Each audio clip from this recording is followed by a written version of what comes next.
as far as the quantity of the liquid I would consume. So the first week, I had some heavier juices, and then the following week, some heavier juices on the weekend, and then the rest was pineapple juice, and on the weekend was the heavy tomato juice, and that's real heavy for me. It might put me to sleep, but so this past week is the 4th week, and it was 4 weeks on Wednesday. And I've just been drinking pineapple juice and doing plenty of enemas and keeping up with that. And so about 14, 15 lemons, and I'm good to go. Yeah, that's now, ladies and gentlemen out there, we are talking about fasting. We're talking about abstaining from solid food, and we're at the point and advanced enough where we can actually talk about juices and the quality of juice, like somebody else would talk about, like heavy, most people talk about, like this was a heavy meal, and that's a light meal, but we're talking about. We ain't even talking about solid food anymore. Now we talking about like this juice meal liquids, was a heavy juice meal. This one was light, and that's a very very advanced stage that we're starting in comparison to where we all come from, which is the solid food world, and not only. Well, I hate to call it food because you can't really, call it food. Can't call mucus food because it's, it's food kind of implies that there's something positive about it, and there's absolutely nothing positive about mucus-forming foods. And when I say mucus-forming foods, I am talking about flesh, dairy products. Wheat, grains, all starchy starches, foods. Potatoes, white potatoes. Oh dear, boy. Cause see when you start, actually the thing, a lot of us, cause we were all, we're all former, meat addicts and that have gotten over the hump. You kick the monkey off the shoulder, and you find out the deeper that you get into this thing, you find that in actuality there's a lot of other things that are much more addictive, that are just addictive much deeper, like things like juice. And when you get into the fruit juices, and you turn around and try to do a couple of dry days during a fast, it's like the whole time you're thinking about that fruit juice. You ain't thinking about no ham sandwich, no beans, and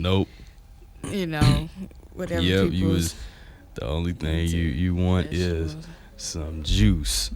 And so, ladies and gentlemen, I want to give you guys the opportunity to donate some of your hard-earned money to the station WAIF. Call in, pledge, or just call in and talk to us. We love to hear from you. And we have Baby Babaji is in the house. What is happening? Hey, I just came up in here. Yeah. Feeling great. That's what's up. Hey, Professor Spira. What's going on? I'm great. Yeah. Brother Air just walked in too. Yeah. Tearing up everything. Yeah, we got Brother Ayers in the house now, so we, Tore up my headphones. Okay. Oh, you broke the headphone. But greetings to everyone and everybody. We actually have with us a guest too. Well, we have two guests. Okay. So you have Angela, Sister Angela. Yeah. And you have Keith Allen. The pan drum. The pan drum, yes. Yeah, the professor. He's the professor. Yeah. The pan drum. All right. Yeah, I should have brought some of my CDs. So Oh, is he? Oh, he's. drum music. Oh, okay. Oh, yeah. He just got through playing a real closed gig where you couldn't get in, man. I was actually trying to get in. They wouldn't. No, you cannot go down those stairs. Yeah, not at all. You know, and so, but he was over at the aquarium, and we were set up at the inside the levee. Mm-hmm. So we did that, and we looked around. I got to talking to an old friend that I had ran into, and I looked up. It was 11:30, and I hadn't even broke down yet. Oh yeah. So I was like, okay, I'm throwing stuff together. Yeah. So but I'm here now. So Yeah. So now we. what's happening? I heard Sister Angela talking about her fast. Yeah, I'm just this is the fourth. It's been 4 weeks now, so I guess you could call that a month, and I'm just in the mood to fast and get cleaner. That's just what I prepared for, and it's going pretty good. And however long it lasts, I'm feeling on top of the world. I hope I can stay here for a little while. That's right. 4 weeks and then 4 more weeks. Oh, okay. Angela. We're gonna try that. Uh-huh. All right. Oh yeah, I always feel good, but on a fast, you always feel better. You feel like you're floating rather than touching the ground when you walk? Right. I could run for about 15 minutes and not be out of breath. Wow, that's. Yeah. On my fast, I never do I any kind of strenuous Nah, I don't do none of that. exercise. But I see, I had find to. myself walking a lot. Uh-huh, And I don't yeah. get tired, but I don't never just No. I don't never Oh, excuse me. just set out to Y'all could shift the chairs Okay. over. well That's kind of just how I Wanna get feel over? right now. here and just kind of get in. Everybody kind of get in. Excuse us. While we are getting situated, I will implore on the listening audience again, please call in and pledge for a membership. $15 will get you basic WAIF membership, which enables us to be able to continue to bring you this much necessary programming. So please call in 749-1444. So we have a nice blend of people here. A lot of energy happening today. So there's a lot of music being played. A lot of- tonight, yeah. and people were just out. I ran into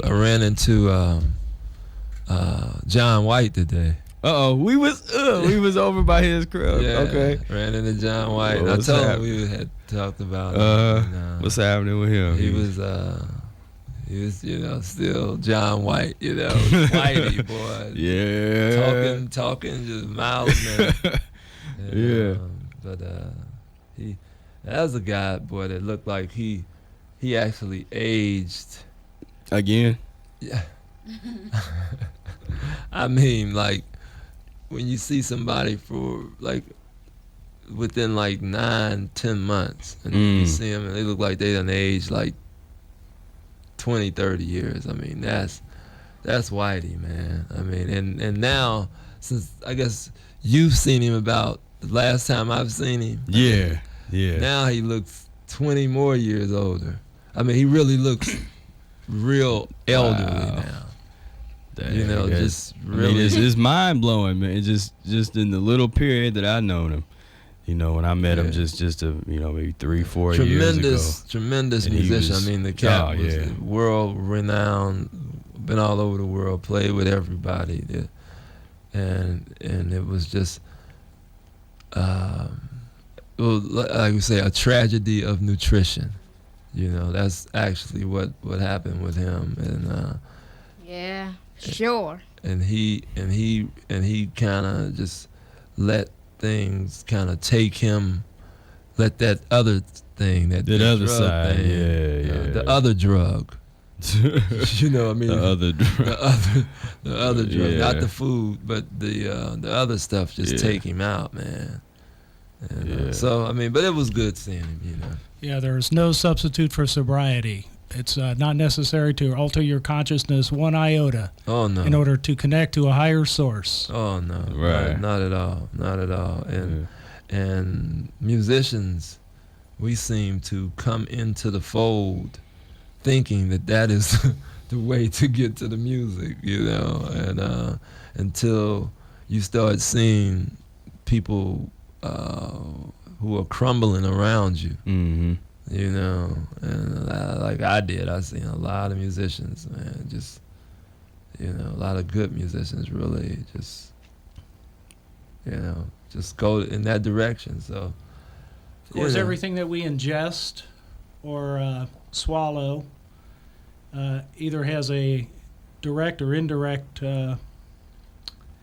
quality upon our ability to be able to heal ourselves. Oh yeah. And especially in the areas of food and drink. Oh yeah. Everything that we swallow has either an alkaline reaction or an acidic reaction within our body. Of course, most disease and ill health thrives in an acidic environment. Matter of fact, there's a guy who called me today. He might be listening. I hope you are listening. Yeah. But he had called and was talking about, I was telling him I was working with somebody who was dealing with some cancer. And so, but he called Sister Naima interested in breatharianism. And so when he finally got in touch with me, he says, hey man, yeah, man, I'm interested in breatharianism. Whoa. Slow down. You know, like I had the book. Like, this is the way you do it, you know. And so I basically told him, I said, well, get the book. And I told him, I said, there's nothing really written on breatharianism. I said, but get the book. But so we talked for a minute. So he hung up. So next day he calls me and says, well, man, you said you were working with this cat who has cancer. I have this product. Oh no! I have this product that you might be interested in for your friend. Yeah. You know? So I mean, I really don't know that I think he was trying to do something good, you know, trying to turn me on to some information that he thought was good, but you know, we don't go there. You know what I mean? We don't look for products. You know what I mean? We you know, cancer is you eat it. You know what I mean? Right. I mean things you are, call it whatever you want to call it. Right. You know? Yeah, eventually what happens is through the diet and all the toxins in the food chain, what happens is that eventually the body can't rebalance itself and maintain its equilibrium. Right. I mean, so what happens in the process basically is that the body can no longer heal itself. And like I said, everything that we swallow has either an alkaline or acidic reaction within the body. In order to maintain a state of perfect health, it's helpful to maintain a state of alkalinity within the human body. well, that would be somebody who was dealing with like fruitarianism. Right. You know, and I don't know too many fruitarians, and so, but we know this, and I mean, it's known all over the world what to do. Nobody's doing it though. right. That's the problem. That's the You know, we piece. know what to do, but nobody's doing it, and the question is why? If we know, why isn't nobody doing it? Why? Because it is hard as hell to do. It's hard. It is hard. It is hard to eat fruit. Amen. Just fruit. It's very similar to an addiction process because It is. what happens It is that the body- addiction That is process. the addiction. Yeah. That is the addiction. Yeah. What he said. Right. Yeah, I mean, Yes, all the chemicals and the toxins in the food chain, eventually what happens is that once it's ingested by the body, certain toxic chemicals are not metabolized by the human body. So what happens is that it gets stored in the muscles and in the fatty tissues. And so the result is putting on massive amounts of weight. Yeah. Well, I mean, it's like, look, fruit, green leafy plants because there's no reason to eat. The only reason that you eat is to eliminate. It's the only reason. That's all food does. Suppress elimination. Yeah. Well, I mean, that you're either doing one or the other. You're suppressing the other. You're adding and so glop. So then that becomes like, depending on what foods you are using for the elimination. Now, when you're talking about suppressing it, that's like, well, okay, now I'm gonna eat this if I want to slow it down or if you want to speed it up, and but it's just so hard. I mean, it's just, and my thing is I'm more fascinated about how hard it is to accept the peace, because I can understand people not getting into it or not being able to get to various advanced levels and be so addicted to the things that they're into that they just are unable to make that move. But what I have a problem with is when people aren't real about something that is so rational, and when they run away from hearing about this. When people that practice a diet, we get the experiences where we start talking to somebody. It's just regular little conversation or something. As soon as we start talking about this information that starts penetrating so deeply into their brain, it's almost painful for them to hear us talk about, well, we've done the past year on mucusless on fruit. It puts demands on. Right. But it's because, I've to me, it's more rational to at least to just accept that you are the one that is putting yourself in pain, and because there's people like that. There's people that will they don't recognize pain. Most people are masochists. They love pain. I love pain. Hell, I would eat a whole box of glazed donuts. I love pain. Yeah, but for me, that what you just did and what we're doing by accepting our filth and accepting our utter useless, well, don't get me started, just our condition, our pathological condition. Yeah. Go down that road. Yeah. And really where you have to get to see, the bottom line is being honest with yourself. You got to be honest with yourself. You can't lie to yourself now. Right. See, when you're trying to heal yourself, you gotta be honest. You really have to be honest with yourself. Right. And that's the hardest part, that people, I think, have problems with being really, really, really honest. As musicians, we all know that when you sound good. Yeah. And when you sound bad. So but there are those who sound bad and don't be honest with themselves. Yeah. Who just keep playing the same bad stuff and be like, this is happening. Right. Especially if they get a few applause from it. Speaking of applause, what is Diana Krause doing in shit? No, I ain't even. Diana Krause? Uh-oh. Yeah. Don't get me started, Keith, on her, man. Don't get me started, man. I think that she can play, and I think that she can sing, but I think that she should be singing in the Blue Wisp. Here. and playing in the blue. I don't think she should be playing the places with 50,000 seaters. Right. I just not Grammys. hearing that kind of. I Level, don't know no. what now. See, that's mucus. That's some old mucusy pus stuff that just went sailing through my brain. Now we talking about health, and now I'm like, talking about Dan Cross. And she called tomorrow and asked me for a gig. Yeah, sure. Sure. Where you want me to be? Right. So, but never mind. For sure.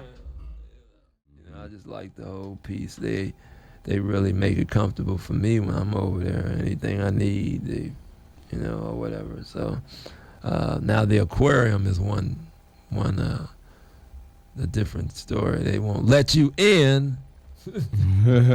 They won't even let you in your own gig. Yeah, it's a little bit fanatically obsessed. It's a maximum security, overkill on security. Yeah. I mean, it was Okay. It was crazy, and Yeah, Like, paranoia is the order of the day now. You might steal some sharks. yeah. Or what you yeah. gonna look at too? I mean, I personally I don't get the aquarium thing. I never enjoyed. There was nothing about watching these big things swimming around in water that did anything for me. I just missed that. Maybe I've never been. Honey, I don't know what that is. You know, Baby Babaji. I'm sorry, man. But he Don't went. worry, I just look like him. Oh, okay. But yeah, I've never been in. I mean, I have no thrill to see some caged fish. I mean, swimming around. I mean, that's real bizarre to me. It's just, that's really strange. Like, let's go watch I was this watching thing this swim around. commercial. This fish in the aquarium is going after this burger. This lady was holding the burger around. Oh yeah, A hamburger? Yeah, I seen that one. Yeah. I mean, but that's how bizarre television is. I mean, was that the mad cow type of The mad feeding animals, the animals, and So all you loyal listeners out there, is there anyone listening? Call us up. yeah. Tell us what you think. 513-749-1444. Yes, sir. We could always use some input. and some donating money. Donate. some membership money. Why don't you Membership. read off? Yeah. And some glazed donuts, Read too. this. So bring over some glazed donuts. So this is your radio station. So call us up, make a pledge. Read Keep it us off. on the air. Yeah. off. Make a donation. If everybody... Well, you are tuned into the Immortality Pipeline, and it is the top of the hour. Let's go around the room and introduce everybody. I'm Professor Spira. Sister Angela. Brother Air. Baby Babaji. And Cluck Ducky with you tonight. Cluck Yes. Ducky. Cluck Yes. Ducky. What difference does a name make? Yes. Cluck Ducky. That's true. All right. So Cluck Ducky, no, I'm just just wanted to say that. Yeah. Well, being at the top of the hour, I want to let all the listeners know that we are doing our annual pledge drive, where if you call in and make a pledge, Mucus-free Pipeline, and this is a show dedicated to the knowledge and wisdom that is the human body, and that is the potentials of the human body to get superior health. Something just happened. Oh, okay. So Technical Mike, tell difficulties. us about this topic that we're going to... Well, what we're gonna do? Death by natural causes. Yes, I'm Seems to gonna. be a contradiction in terms. Well, I'm gonna send this over to a good friend of mine, Mr. Dockery, who is going to read. Go ahead and read this to the audience, and then we'll come back and have some discussion. So this is Dockery and Bizarro World Headline News.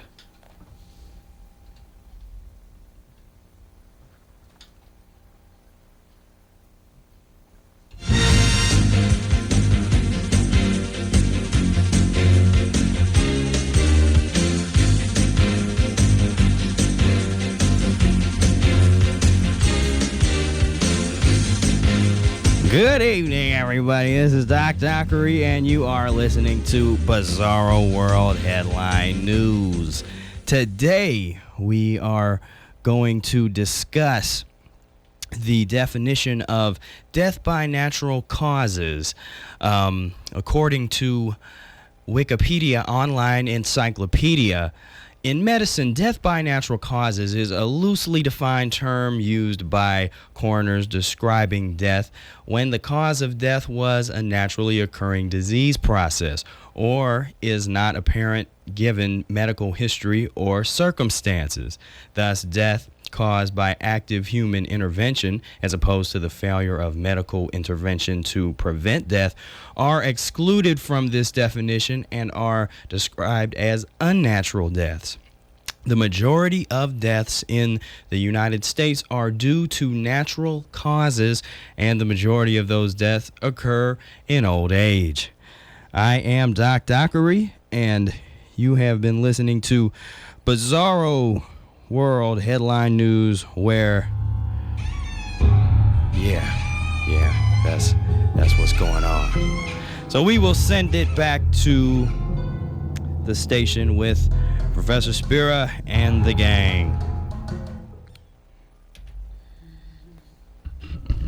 So what is our purpose here in this world? What is our function? To die. What's on the agenda? To die of natural causes. I mean, are we here to? Is that the? Yes. Right. That's our purpose. To die of natural causes. Are we here to allow the external world to control our lives, or are we here to take control of our world and our own personal lives by reclaiming our sovereignty? No, we're not here to do none of those. We are a beaten people. Right. We're done. Yeah. You throw in the towel. So this is a hopeless cause, then, right? It's a hopeless cause, unless you decide that death is unnatural. And we just got through listening to the doc talk about, the theory, the theory of natural death. Yeah, he died of natural causes, and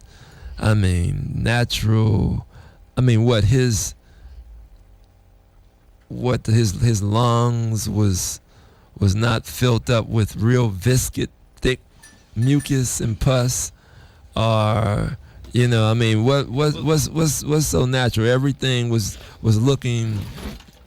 just looking so pristine when he died. All his internal organs were so beautiful. It was like it was it said there must be something known as a natural disease. So this was just a very clean disease. This disease was something we all wish we could get. Yeah. I when I go out, I hope that I go out naturally. I want to die. I want to die naturally. I was just thinking that maybe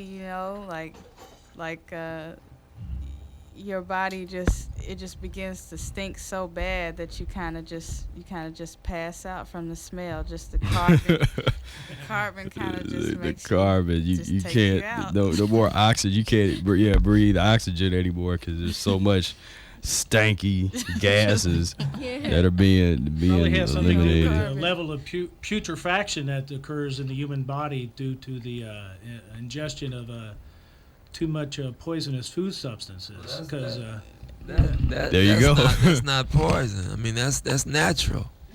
That's natural. Mm-hmm. I mean, how would it look? According to the professionals. Yeah, how would it look?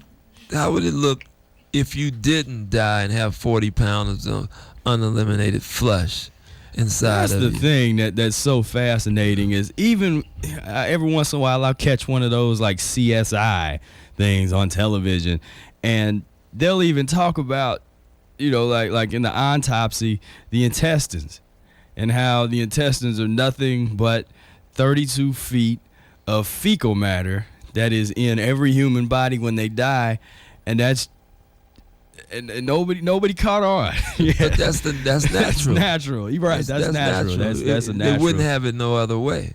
Right. I want to die you know, with impaction. Yeah. You know, all the way up to my mouth. Just you know, just fill it up all the way, just back through my esophagus, all up in my throat. And just, and if that's all filled up, then I'm gonna have to put some smoke in my lungs too. Oh yeah. Was, well, I mean, even with lung cancer, like what they actually identify lung cancer as is they'll open you up and they'll say, well, or do an X-ray and they'll see a black lung, and they'll say, well, okay, he has lung cancer, okay, but the thing is that just because your lungs are a little darker, what's killing you, and what ends up killing people, and they say, well, he died of lung cancer. No, what he died of was his lungs was so filled up with mucus and pus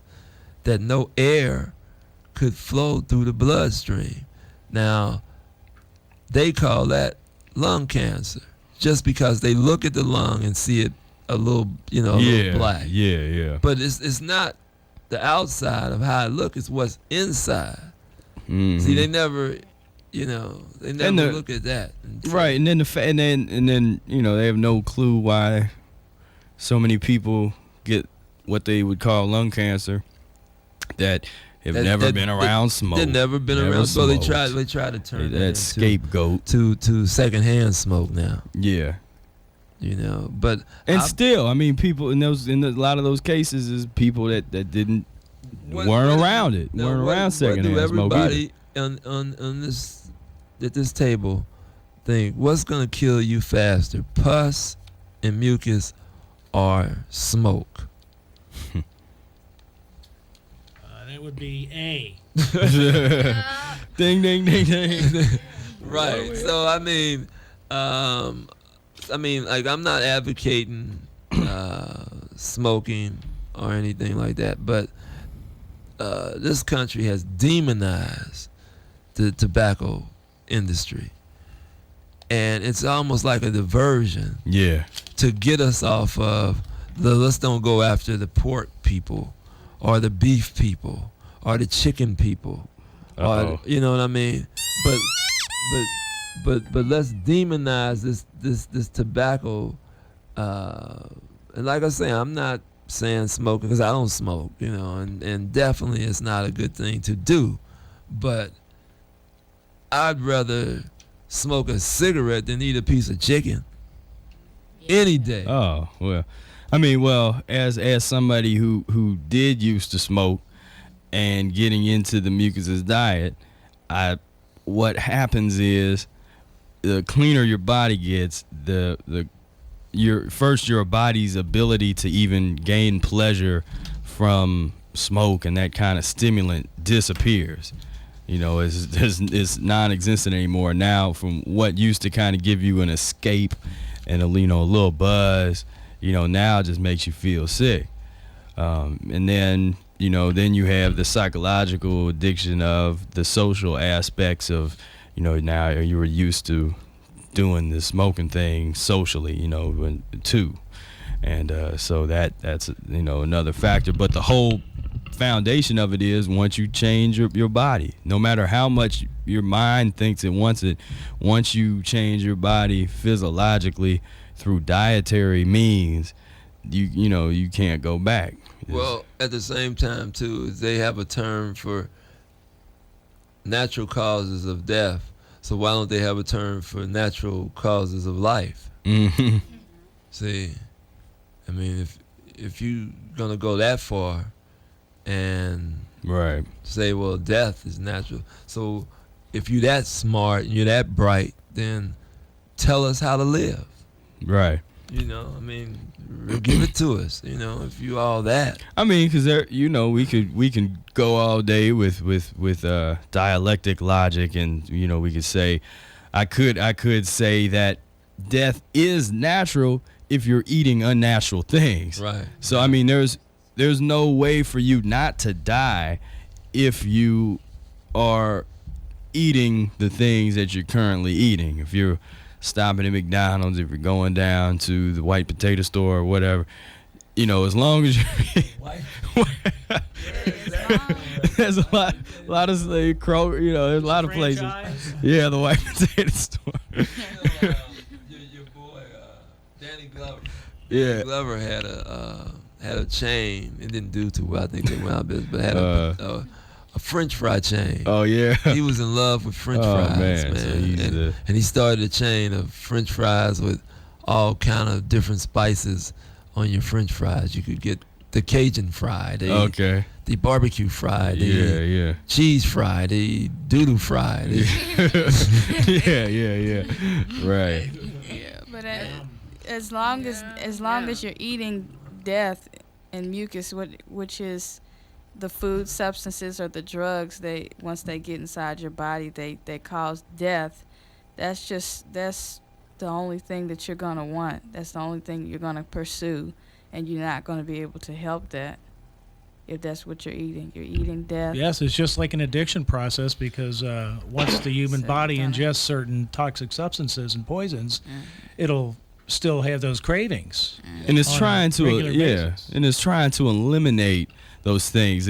And I kind of look at this whole process, and as soon as you put a poison in, for some reason we have like this reflex to put in more, because we want to. You know, there's some kind of disconnection where we think putting in more is going to help eliminate what's already there. You know, and of course, I experienced this back in the alcohol days. You know, you drink a little alcohol, you're kind of you ain't there yet, so you keep on drinking until you wake up the next morning, and then you at the course of the night you're saying, well, I'm never going to do that again, and then 7 o'clock the next night you're drinking again. You know, but it's this process of putting, you know, you put the first little bit of poison in, and then you can't stop doing it, you know, without really getting into some serious cleansing. So what are the solutions to good health? What kind of intelligent decisions can we make as individuals in order to move into a state of perfect health? If you look beyond the obvious, eventually you'll come to a realization that the human body was designed to be immortal, and of course, some of this biblical scripture that are very favorite topics and subjects these days. For instance, as an example, Methuselah lived to be 900 years old. Well, I've heard people rationalize that when Methuselah was around, they considered a year only a month, but actually it was 900 years. So. Methuselah lived all his life in tears. It did without a woman for 900 years, and one day he decided to have some fun, and the poor man never lived to see 901. There you go. There it is. So if the human body was designed to be immortal and designed to be fruitarian, then it seems that our path before us is clear and it's obvious, is to ingest mostly fresh fruits.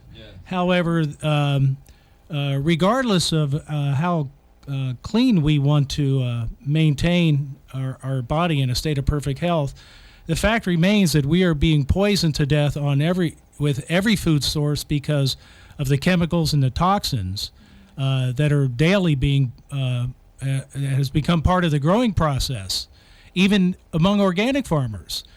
And even though DDT has been outlawed in this country, well, if you eat grapes from Chile, DDT is still being used in Chile.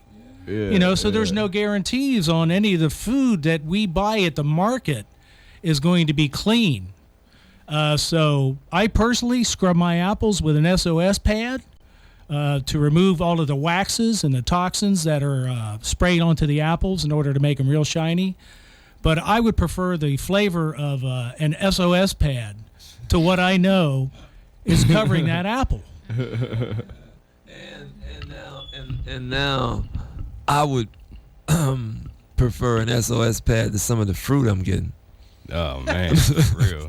I mean, I'll take the pink SOS. Here's another the thing we Granny need Smith to apple.